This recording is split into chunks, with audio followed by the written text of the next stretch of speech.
रामराम मंडळी, सुप्रभात. फडके ऑर्गॅनिकमधून अस्मिता बोलते आहे. पुण्यामध्ये इथे माझी जी 11व्या मजल्यावरची बाग आहे ती आपल्या फडके ऑर्गॅनिकच्या खतामुळे किती छान बहरली आहे बघा.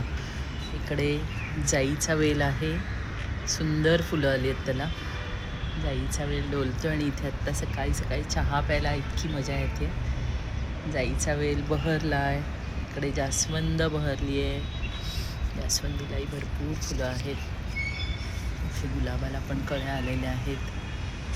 इकडे सायली आहे आणि ती सायली छान, त्यालाही कळ्या आणि फुलं सुंदर आली आहेत.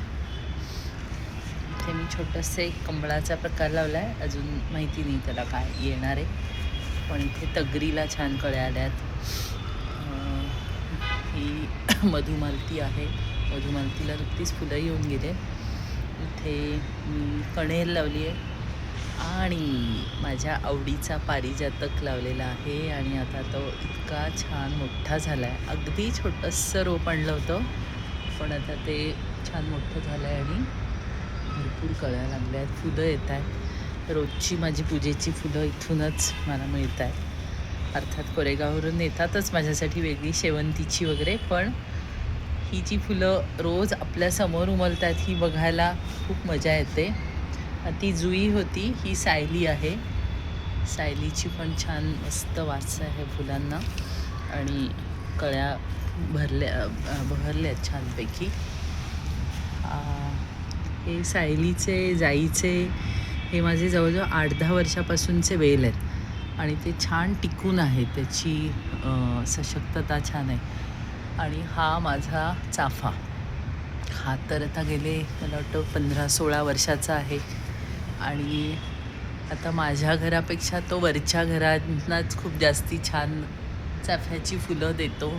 लोकांना, वरच्या मजल्यावरच्या लोकांना खूप भारी वाटतं जेव्हा ते वरून बघतात माझ्या बागेकडे. त्यावेळेला त्यांना मजा येते.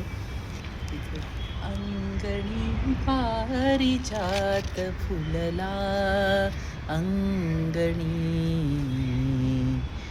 बहरतयाचा काय माझिया, बहरतयाचा काय माझिया.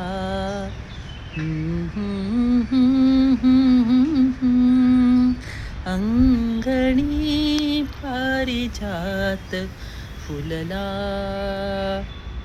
रामराम आणि सुप्रभात. इथे चाफा पण फुललेला आहे. चाफ्याचं फुल लपून बसलं होतं, आत्ताच मला दिसलं. तर अशी ही छान सकाळ.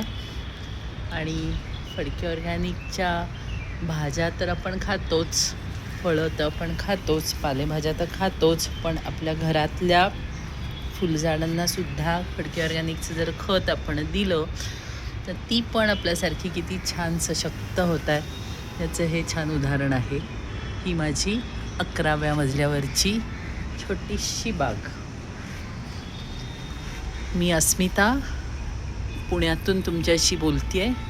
Phadke organic farm. मस्त खा, स्वस्थ राहा आणि तुमच्या झाडांनासुद्धा स्वस्थ ठेवा.